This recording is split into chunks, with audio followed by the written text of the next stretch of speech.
Hello creative souls, it's been a while and I am just sharing with you my latest sketchbook page. I know a lot of you really enjoy seeing how I do my sketchbook pages, what goes into it, how I loosen up, and to be honest, it's time for me to, I don't know, I'm feeling a little introspective and not sure where I want to take things. I'm actually not working on any big pieces at the moment. So I find in those moments it's nice to go back to the sketchbook to just figure out, subjects you want to explore, styles you want to play with.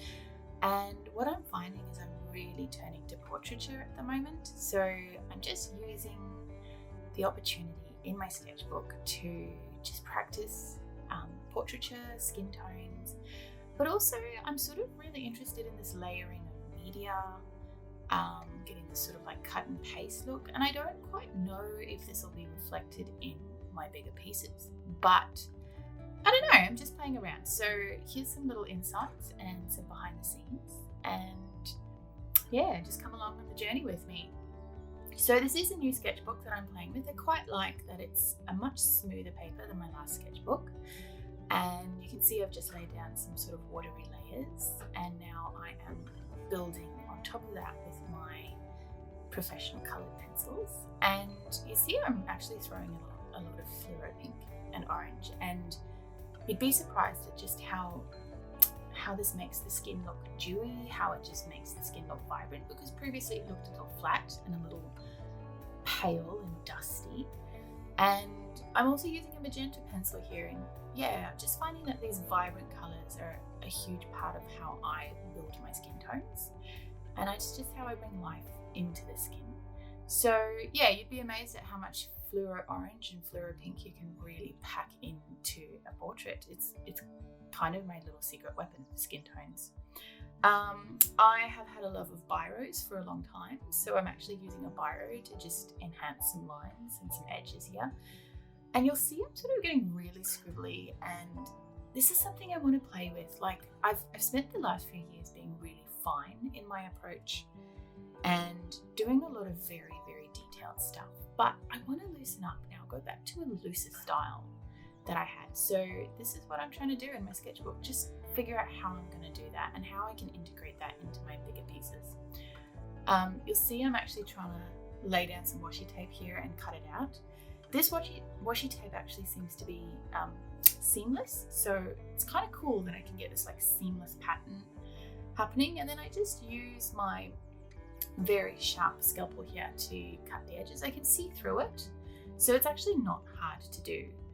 And then the beauty of washi tape is that it's a paper tape. It's very gentle, and it's not glossy, so you can actually work on top of it. So I actually really like to layer my biros and my coloured pencils on top, and you'll see me do that a little bit later with the coloured pencils.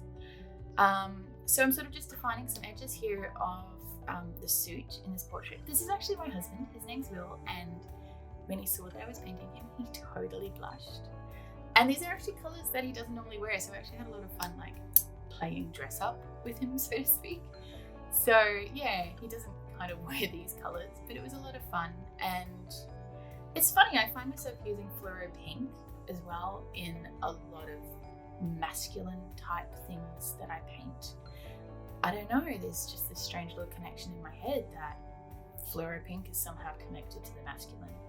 So you'll see this whole multimedia layering process that I do, and sometimes I put things down and pull them up like I'm about to do here. I decided it was too much and I just pulled up some of the tape, but that's the beauty of the tapes that I'm using. They're just very easy going on the paper. They don't tear it, and especially if you don't press it down too hard. So I'm just adding my layers here, my mixed media, my pencils, bringing these really warm pink tones back into the skin. I'm about to just add some more detail on the flowers, scribbles, really trying to just figure out how to get a little bit loose now. So it's like I'm trying to figure out this combination of fine and loosey-goosey. Not quite sure where it's all going to go, but this is the beauty of a sketchbook. You just have to play, and that's what I'm using my sketchbook for. It's my playground. I think that's a really good word for it, playground. I just experiment and play until I get an idea or I try something that I think, ooh, that might look really cool in a nice piece. a bigger piece. And then here I'm just adding just some highlights. Every portrait sort of needs those like sparkly highlights, and I'm using like a flow acrylic that I find actually works really well on top of all of these layers. And the thing with mixing your medium is you have to figure out which mediums layer well together. So I've spent a long time figuring out the chemistry of my mediums, knowing what I can put on top of each other without it like completely just flaking off or falling apart. Anyway, so that's a little insight into the sketchbook page. I'm going to try and share some more pages that I do over the next week, but I'd love to hear your thoughts below. And if you aren't following already, be sure to hit follow. I'd love to have you along for the journey. All right, I'm going to show you some detailed shots very shortly. Bye.